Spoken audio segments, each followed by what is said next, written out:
Dear students, आज हम लोग पढ़ेंगे संधारित्र। संधारित्र एक प्रकार का उपकरण है जिसका प्रयोग अधिकतर इलेक्ट्रॉनिक परिपथों में किया जाता है। अगर आप इसे देखना चाहते हैं तो जो हमारा सबमर्सिबल का स्टार्टर होता है उसमें भी बैटरी जैसा लगा होता है, और जो हमारा फैन होता है, सीलिंग फैन होता है या जो भी टेबल फैन है, इसमें भी एक बैटरी जैसा, जैसे पहले टॉर्च की बैटरी आती थी उसी जैसा एक उपकरण लगा होता है, उसी को हम लोग संधारित्र कहते हैं। इसमें ऊर्जा का या धारा का अस्थायी रूप से संचय होता है और उसका उपयोग जरूरत पड़ने पर हो जाता है। कि किसी भी संधारित्र में ऊर्जा मतलब आवेश को अपने अंदर रखने की जो क्षमता होती है किसी भी संधारित्र में, उसे हम उस संधारित्र की धारिता कहते हैं या कैपेसिटेंस कहते हैं। तो मुख्यतः ये ऊर्जा का अस्थायी रूप से संग्रहण करने की एक युक्ति है जिसका परिपथों में अधिकतर उपयोग किया जाता है या अधिक मात्रा में उपयोग किया जाता है। तो कैपेसिटेंस, किसी भी ऑब्जेक्ट का कैपेसिटेंस कैसे बढ़ाया जाए। जैसे कोई प्लेट है, इस प्लेट का कैपेसिटेंस हमको बढ़ाना है अगर, तो इस पर हम आवेश की मात्रा बढ़ाते जाएं। लेकिन आवेश जो होता है एक निश्चित समय के बाद जब यहाँ पर अधिक मात्रा में आवेश हो जाएगा तो जब हम कोई दूसरा आवेश इसको देंगे तो यही आवेश इस आवेश को प्रतिकर्षित करेगा, अपोजिट दे देंगे तो इस पे चार्ज की मात्रा खत्म होने लगेगी, कम होने लगेगी। अगर हमें एक प्लेट पॉजिटिव चार्ज का बनाना है, दूसरा निगेटिव चार्ज का बनाना है, तो आप चार्ज को एक निश्चित अमाउंट में दे सकते हो, और यदि आपको चार्ज बढ़ाना है तो आपको प्लेट की साइज चेंज करनी पड़ेगी। लेकिन संधारित्र हमारी एक ऐसी व्यवस्था है जिसमें हम कम ही स्पेस में अधिक से अधिक चार्ज को कलेक्ट कर सकते हैं अस्थायी रूप से। तो इसमें होता क्या है, यदि हम किसी को कोई प्लेट है उसे आवेश देते जाते हैं तो उसके विभव में वृद्धि होती जाती है। जैसे जैसे आवेश बढ़ाएंगे वैसे वैसे विभव बढ़ेगा। ये प्रोपोर्शनलिटी में बढ़ता है, और जब प्रोपोर्शनलिटी हटती है तो हमारा कांस्टेंट आ जाएगा C। इसी C को ही हम उस संधारित्र की धारिता कहते हैं, और C इक्वल टू हो जाएगा Q/V। C का मात्रक होता है फैरेड होता है। फैरेड बहुत बड़ा मात्रक है, इसीलिए हम सुविधा की दृष्टि से छोटे मात्रकों का उपयोग करते हैं। एक माइक्रो फैरेड होता है 10⁻⁶ फैरेड, एक पिको फैरेड होता है 10⁻12 फैरेड। बच्चों ध्यान दीजिएगा, संधारित्र ऊर्जा संग्रहित करने की एक अस्थायी व्यवस्था है। यहाँ पर हम लोग देखिए जैसे जैसे आवेश बढ़ाते जाएंगे वैसे वैसे विभव बढ़ता जाएगा, अर्थात आवेश और विभव दोनों के प्रोपोर्शनल में है। कांस्टेंट, जब प्रोपोर्शनलिटी हटाएंगे तो कांस्टेंट आएगा C को ही उस संधारित्र की धारिता कहते हैं।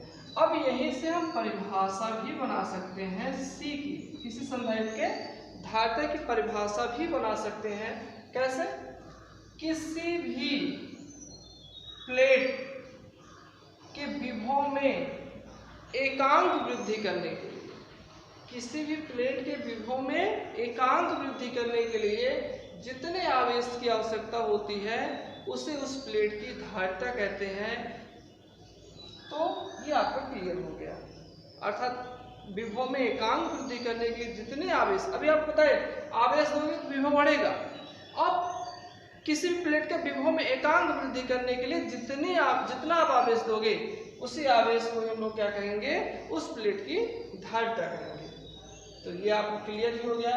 हम लोग एक बिंदु के तहत, एक हेडिंग के तहत पढ़ेंगे किसी गोलीय चालक की धारिता। सिंपल सी बात है, गोलीय चालक से आप लोग स्पष्ट हो कि संपूर्ण आवेश पृष्ठ पे होगा गोलीय चालक है, कैपिटल आर रेडियस है, ओ इसका सेंटर है, सी इसके लिए सी कितना हो जाएगा क्यू बाई बी।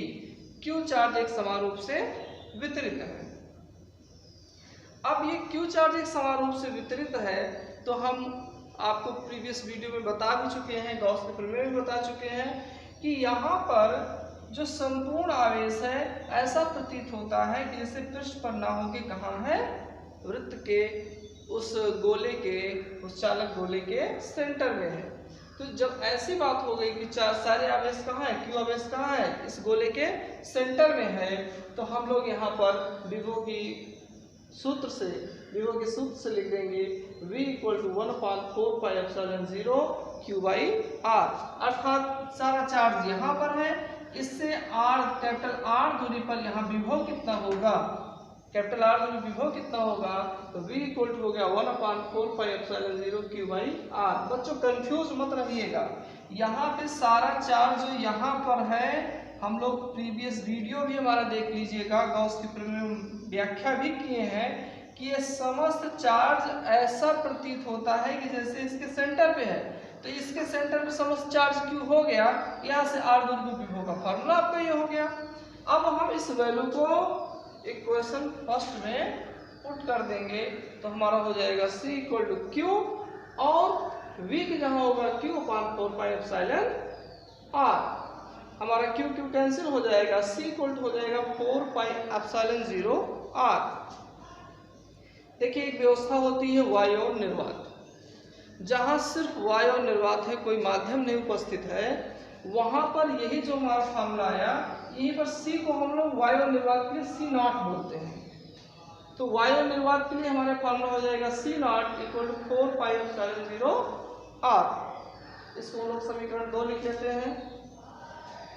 यदि यह गोला, चालक गोला के परावैद्युतांक वाले माध्यम में स्थित हो, अर्थात कोई परावैद्युत मटेरियल स्थित हो, परावैद्युत मटेरियल बच्चों कुचालक मटेरियल होता है, जैसे आपका पन्नी हो गया, मोम हो गया, प्लास्टिक हो गया, यदि यह गोला किसी के परावैद्युत वाले माध्यम में स्थित हो तो उस समय C = हो जाएगा, अब यहाँ पे C0 नहीं रहेगा बच्चों, C = हो जाएगा 4πε0 KR, के यहाँ पे आ जाएगा, और समीकरण 2 और 3 को डिवाइड कर देते हैं, यहाँ पर 2 और 3 को डिवाइड कर देंगे तो C0/C 1/K और C = हो जाएगा KC0। यहाँ पर देखिए विशेष फार्मूला हमको मिला है, इसको हमें समझना चाहिए कि किसी संधारित्र की धारिता बढ़ जाती है, K गुना बढ़ जाती है जब हम कोई परावैद्युत मटेरियल रखते हैं, अर्थात पहले उसकी धारिता C0 है जब वायु या निर्वात में स्थित है, लेकिन जब उसे किसी परावैद्युत मटेरियल में रखेंगे, परावैद्युत मटेरियल के पास रखेंगे, तो उसकी धारिता उस परावैद्युत के परावैद्युतांक की K गुनी हो जाएगी। इस प्रकार से हम लोग किसी संधारित्र की धारिता को बढ़ाते हैं और उस पर अधिक से अधिक आवेश को संग्रहित करते हैं। यहाँ से तो देखिए एक बहुत ही रुचिकर बिंदु आया है, इस फार्मूले से ε0 हो जाएगा C0/4πR। ε0 का हम लोग प्रीवियस चैप्टर में पढ़े भी हैं कि इसका मात्रा क्या होता है, कूलम स्क्वायर प्रति न्यूटन मीटर स्क्वायर। अगर आपका ऑब्जेक्टिव क्वेश्चन आ गया निम्नलिखित में से ε0 का कौन सा मात्रक है, आपको ये याद है, ये नहीं पूछा कि आप पूछ लिया गया ये, तो आपको ये भी ध्यान रहना चाहिए ε0 का मात्रक हो जाएगा C0 का फैरेड होता है, यहाँ पर 4π कोई मात्रक होगा नहीं, R का हो जाएगा मीटर क्योंकि डिस्टेंस है, इसलिए हमारा C0 का ε0 का मात्रक हो गया फैरेड प्रति मीटर। ध्यान दीजिएगा बच्चों, ε0 को हम लोग निर्वात की विद्युतशीलता कहते हैं। फिर से हम लोग देखते हैं यहाँ पर हम लोग क्या क्या देखे, यहाँ पर हमको मिला एक फॉर्मूला Q = CV, एक फार्मूला ये मिला। उसके बाद माइक्रोफैरेड पिकोफैरेड कितना होता है हम लोग पता चला। फिर हम लोग एक फार्मूला मिला C = 4πε0 R हो गया, और एक नई बात हम लोग मिली C = KC0 अर्थात धारिता बढ़ानी है तो परावैद्युत मटेरियल का परावैद्युतांक बढ़ाना होगा और सोलेनॉइड का एक नया मात्रक मिला फैराड प्रति metre. Thanks for watching my video.